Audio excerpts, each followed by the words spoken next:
thought I had to sneeze for a second. Okay.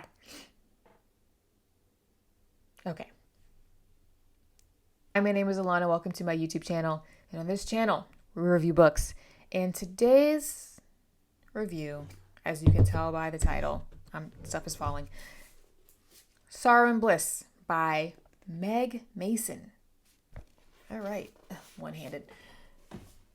Most of my adult life and all of my marriage, I have been trying to become the opposite of myself. So in Sorrow and Bliss by Meg Mason, our main character and narrator is Martha, who is a 40-year-old woman who is at a crossroads in her life. I don't know what crossroads. She's at a crossroads in her life. Martha been through it, but Martha is also problematic. We're going to talk about Martha. Her career and jobs have flopped, and now her husband has left her husband Patrick. And Martha has not been okay since she was 17 years old after a little bomb went off in her head. No doctor or prescription has been able to help her, and her erratic and often cruel behavior is destroying the relationships around her. However, Mason does weave together what I consider a quite tender narrative, because Martha does get a one last chance at redemption. It's evident that Martha is dealing with some type of mental illness, and though it is never named, Mason chooses to not name it anything, and I'll get into that later. Martha and Mason, I'm going to get these two names confused. Mason uses this to show the dichotomy between how mental health is perceived and its misconceptions versus the realities of those who are dealing with, mental illness or, certain issues or certain mental health issues. Normal people say, I can't imagine feeling so bad. I genuinely want to die. I do not try and explain that it isn't that you want to die. It is that you know you are not supposed to be alive, feeling a tiredness that powders your bones, a tiredness with so much fear. The unnatural fact of living is something you must eventually fix. The unnatural fact of living as something you must eventually fix. Anyone who clamored to tell you they had some sort of psychological disorder was, in his experience, either boring and desperate to seem interesting. I said I hadn't known you could choose how to feel instead of being overpowered by an emotion outside of yourself. I said I couldn't explain properly. I didn't feel like a different person. I felt like myself, as though I had been bound. I found Martha to be a very vulnerable character. And since this novel is narrated from her perspective, we're able to experience firsthand all of her thoughts. Even though Martha is very unsavory at times, there is still a tenderness that I had for Martha as a reader, because I did feel sympathy for her. Yes, Martha's difficult. Martha does these things and she treats the people in her life, especially her husband and her sister and her parents. You're like, really? She can be so unpalatable at times. But also, could you imagine if our inner thoughts were fictionalized? We would all be unlikable. Right? So, and self-centered and come across as extremely self-centered. So I think that Mason does a really, really good job poignantly portraying Martha's vulnerability and humanizes her, though she doesn't, even though it's narrated from Martha's perspective, Mason doesn't give Martha a get out of jail free pass. And we're going to also get into that a little bit later. She doesn't want to be let go. People letting her go has become a theme, for once she would like to be detained. It is hard to look into someone's eyes, even when you love them. It is difficult to sustain it for the sense of being seen through. So Mason made an interesting choice in this novel to not name whatever it is that Martha is dealing with, whatever her illness is. This is the points in the novel. So there is a point in the novel when Martha actually gets a diagnosis, but Mason, as the writer, literally blanks it out. as you can see on the screen with the quote card. I wonder, has anyone ever mentioned blank to you, Martha? I didn't do anything to you, I told you. I didn't want you to have to go through your life with that with that terrible label attached to you. If anything, I did it for you. But the thing is about labels, they're very useful when they're right, because then you don't have to give yourself wrong ones like difficult or insane or psychotic or a bad wife. So what's interesting is that several readers of this book, Sorrow and Bliss, didn't like or don't like that Mason chose not to name her illness. They felt like they had been built up for something and then deflated. The steam let out, right? For me, I personally didn't mind, and there are other readers who didn't mind. I remember before I read this book, or before I decided to read it, there were interviews with Mason, and she talks about this, why she decided to not name it. Also, this is a fictionalized illness. Mason gave her traits that could probably be attributed to, various sorts of mental illnesses. But she chose to curate something very specific and fictionalized for this story.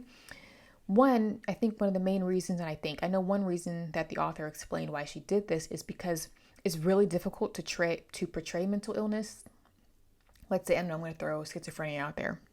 Let's say she wrote a character who is schizophrenic. Schizophrenia does not, for each individual, it's very different. And so then you get into the issue of readers saying, well, this isn't what it is for me, or blah, blah, blah. So she just kind of circumvented that by going this route.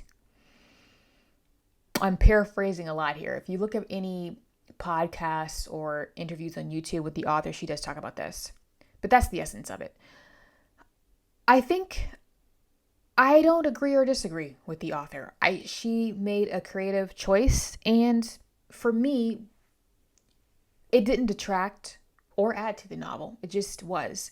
But I do think that this is an interesting conversation that could be had. When are labels important in narratives?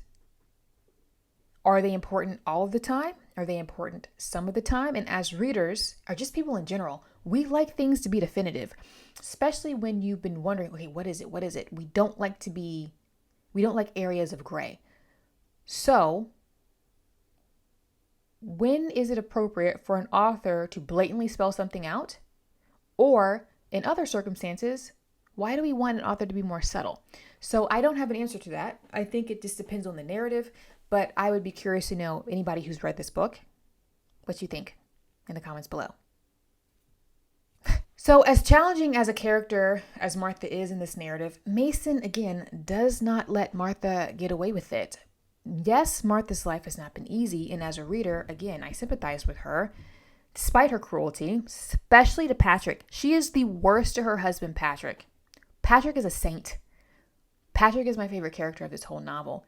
He is a saint. Patrick has been critiqued by other readers as being passive, like why Martha would abuse him and throw stuff at him and hit him and yell at him. And he takes it he just takes it like a champ. And people have accused Patrick of being passive.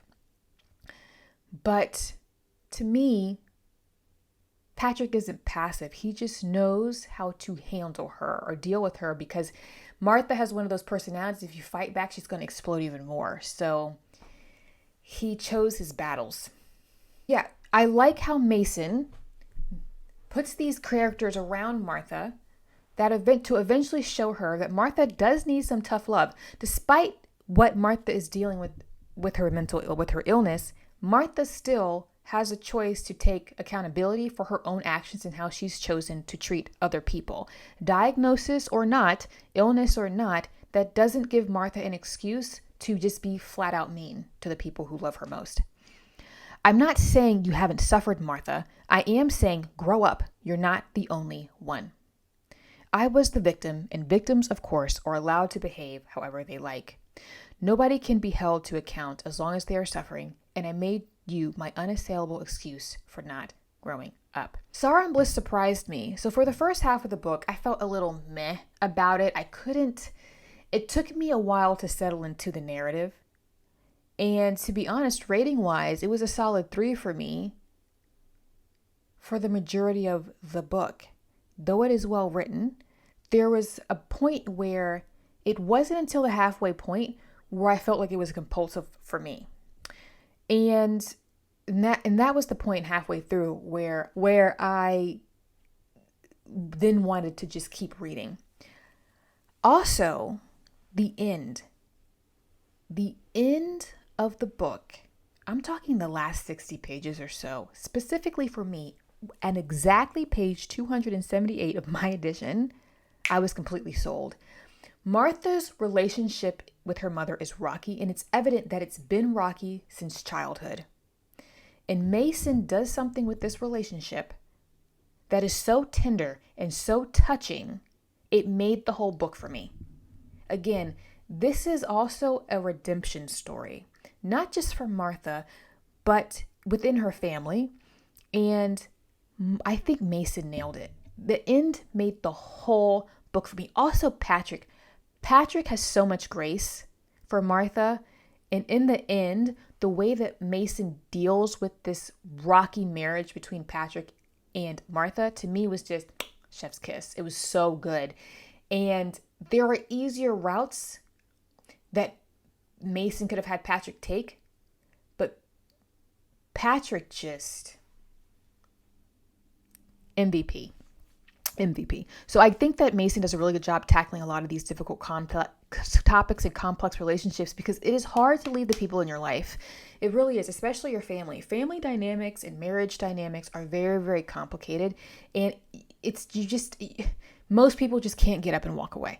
So Mason does a really, really good job tackling this realistically and empathetically, and I don't know. I'm a fan. I hope she continues to write more novels. I will look forward to rereading this at some point, because when I was going back, I read this in July, but when I was going back recently to pull quotes and put together this review, I was like, no, this book is really, really good. And I ended up rating it a 4 out of 5.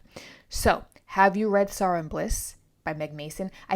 I know that some people, again, it's an book for them. Some people really, really like it. A bookish friend of mine, it's one of his favorite books. So please feel free to let me know your thoughts, or if you haven't read it and you think about reading, or you're considering it. Also, please feel free to like, subscribe, and leave me a comment. Also, please feel free to follow me on Instagram, where I get up to more bookish shenanigans and where all of my book content goes live first. Link down below. Also, handle. And with that, I will see you in the next one.